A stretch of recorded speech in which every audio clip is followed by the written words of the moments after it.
I just decided I'm doing a programming stream. Woohoo! Computer programming the guard dog way.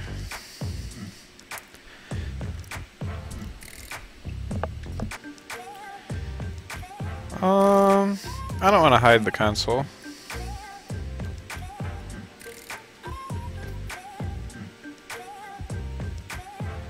I don't need a window.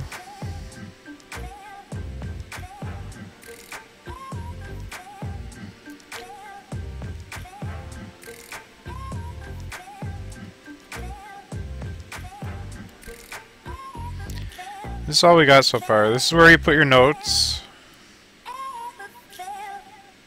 This is where you put your headers. I always use these.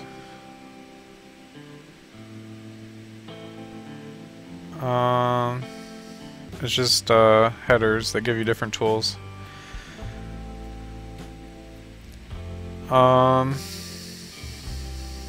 Tools, compiler, options.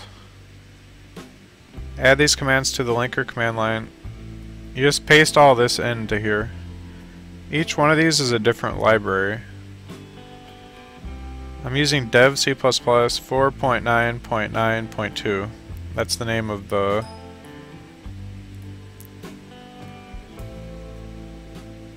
IDE, which stands for, like, I don't know, the development software thing.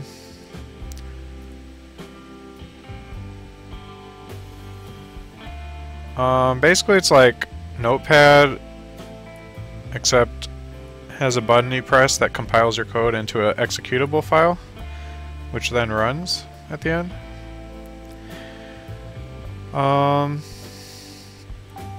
So these like include the libraries, include these different libraries, and then tools, compiler options, these include it in the linker command line. I don't really know what that means, but each one of these libraries has to either be downloaded onto Windows, or it just was downloaded as a library.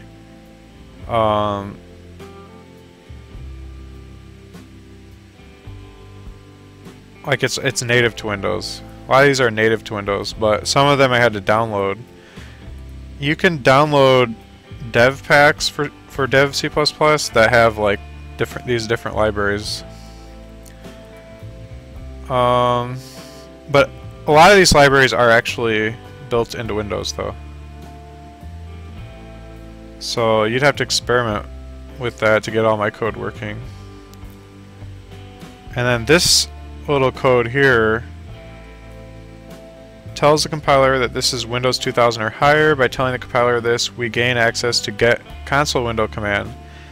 This is necessary command for being able to handle the console window. Once we have the handle of the window, we can tell it to do things like disappear for a while. Wow. Also note, this command must be written in before #include windows.h. Actually, there are other ways you can get the console handle, I think, besides the get console command. But that's the easiest way to do it. Get console window command. That just returns the window ID, and then you can like hide the window with another command. Anyways, so yeah, that's all the libraries. Let's see, IOStream allows you to handle opening up like a text file and reading in content. Windows.h, I think that allows you to like create windows, and also gives you like the ability to draw lines and stuff with code.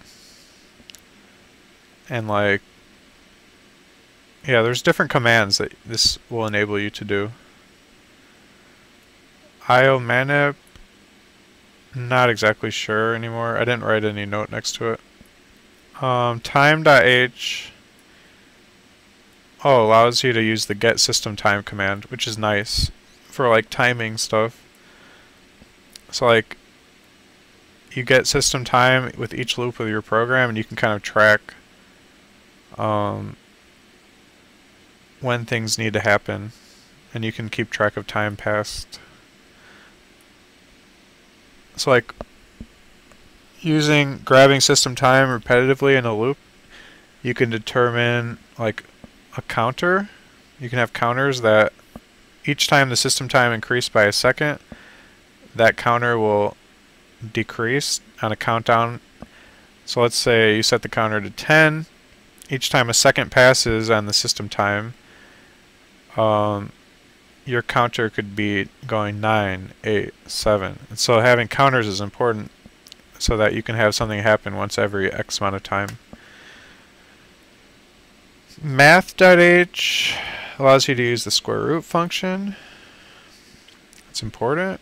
Graphics.h, header we need for creating windows using Borland's winbgim library. So you can just write initwindow instead of like a 20-page line of code to create a window using like the Windows API. So it's like a way to cheat having to write all that code to make it create a window the real way using Windows API. It's like shorthand. They do all that for you then. Fstream. Okay, IOStream and Fstream, I'm not sure. Fstreams access files, IOStreams I guess to manipulate the strings. I don't know. Or maybe IOStreams so that you can do count. Like count hello world. lm.h must include this header for clipboard stuff. Oh, like copying the clipboard. So like if your program is going to highlight something with the mouse and press Control C, or if you're going to populate the clipboard with like text, then click somewhere and have the program press Control V, you can have it paste in things into forms. So it can use, for example, a website. It can click somewhere on a website and paste in a password and then click enter. So it's really important to have access to your clipboard.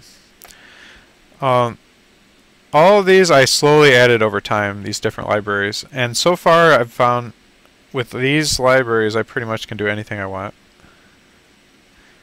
Using namespace standard. That's all the libraries I use for even really complicated, multiple hundreds of thousands of lines of code. These libraries are my mainstays. And I haven't even messed with these in years.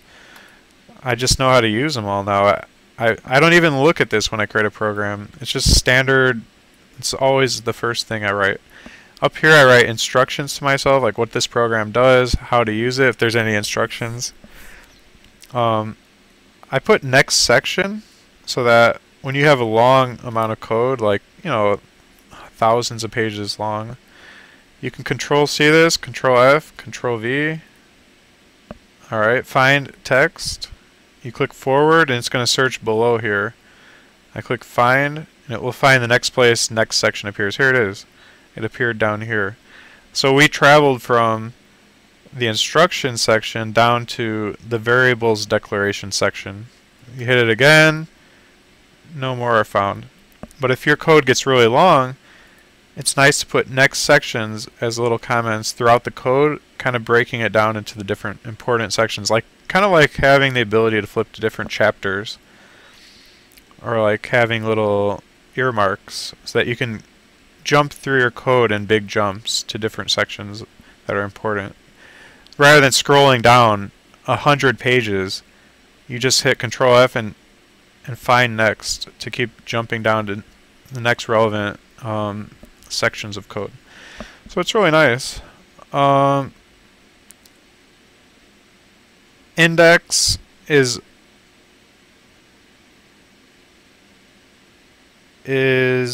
where I write down like the names of each section, so that's my index.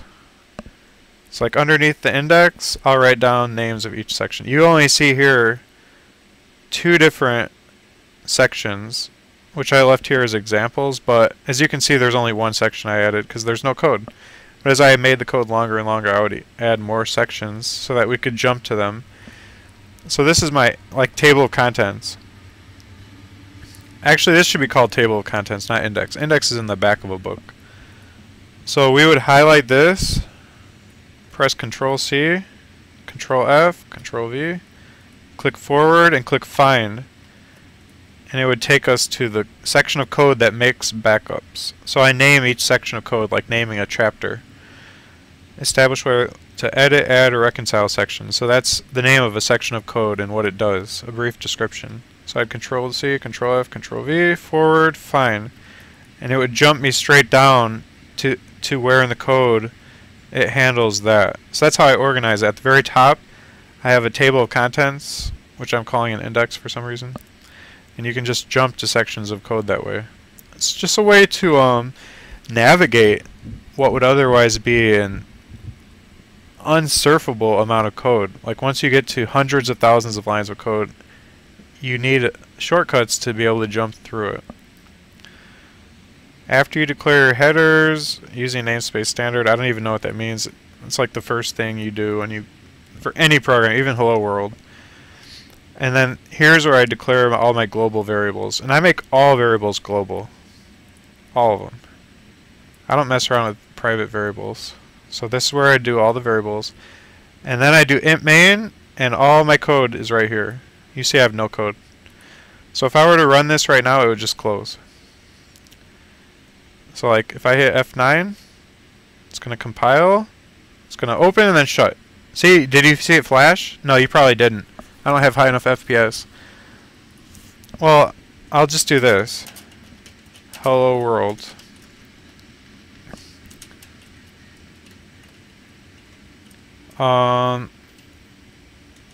Sleep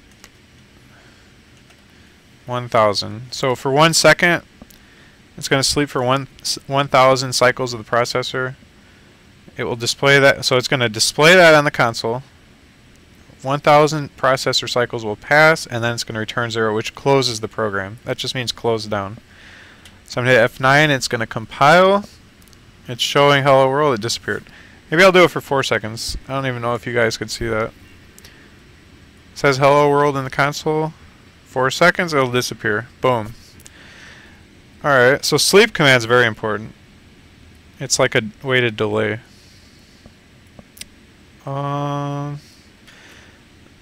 I just left these sample variables so you can see, like, this is how you declare a window, a string, a point, integers, more strings. Const star char is really important, but I guess we'll go over that later. I mean, basically, like, it enables you to, like, a lot of the Windows API requires strings to be converted to const char stars. That's basically it.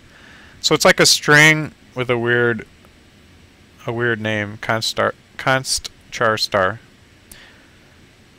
And so you convert strings into const char stars, and then the const char stars go into different commands which tap into the Windows API. So you need that to be able to open a file, to be able to grab a window, to be able to do almost anything using the Windows API.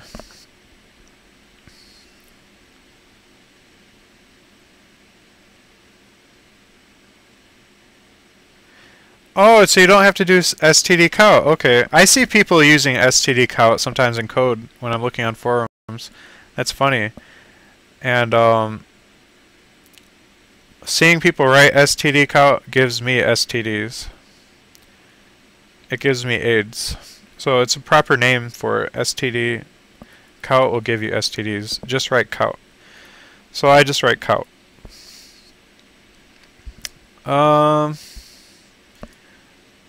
Alright, so now that we're done going over the basics, let's see. So this is what I'm going to be programming. 2016 earnings tallying.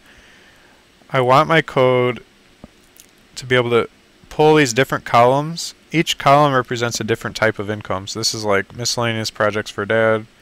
This is like eBay sales. This is like sales of another product I have. This sale is my PayPal tips. this column is my Google AdSense earnings. So each column represents one of my sources of income. I want my code to add up each column and give me a column total. So it's going to have to grab line by line. It would grab like this line, and it would say, okay, this line is just a bunch of horizontal lines. Nothing to see here, folks. It would grab this line, and it would detect, oh, hey, this line has something useful. And it would need to break down on that line. Okay, there's a $30 one in column 1. It needs to identify it's in column 1. There's a $10.54 in column 2. Okay. There's a $115.49 in column 3. There's a $152.13 in column 5. And in column 6, there's a 101.42. And so that's what the code will be doing. When it grabs this line, it will say, oh, there's no money in here, so nothing to see here. When it grabs this line, it will say, nope, no money amounts here. So the way it will identify if there's a money amount is if it sees a period and 2 numbers. That's how it will know. Because this has numbers too, so it can't just identify numbers as meaning money. It has to identify money as being a period and then 2 numbers. That way it will know. And it has to be able to track what column it's in. So this $30 in column 1, it will know that because it will count the columns based upon a bar representing the start of a column and a bar representing the end. So it will know what column it got it from and the amount, and it will add it into an array. An array is like array x, y. X would be column number and row would be listing number. Column would be the first one. So column 0, row 1. So X is the column, which is 0. I'm able to create advanced artificial intelligence and everything else I could possibly want or need using nothing but arrays. Arrays are the only way I organize information at all in my code. Alright, so what I like to do is give myself space. So I'm just going to hit enter a bunch of times, have this on the bottom, scroll up.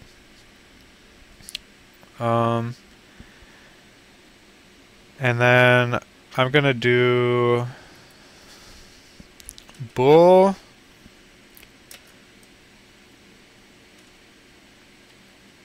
begin code equals true. Again, these are all just examples.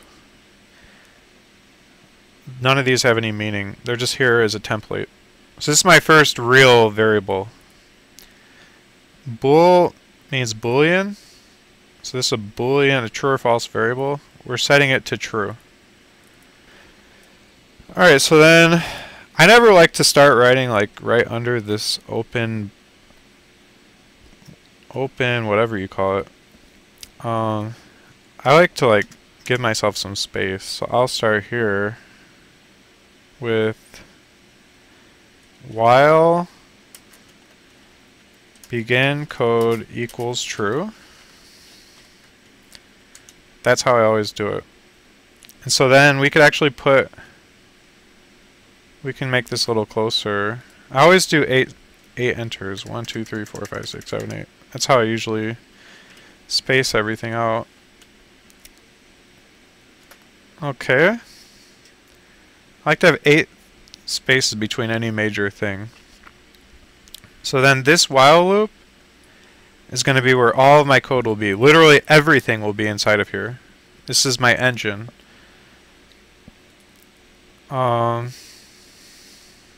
So then I do this, and we're ready. And I'll do, so when it runs it, it's going to come into here. It's going to come into here. If we ever said begin code equals false, then it'd hit that.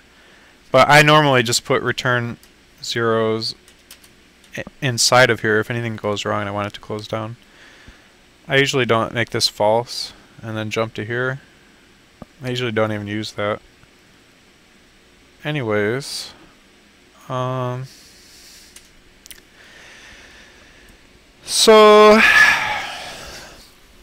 what's the first thing we want our program to do?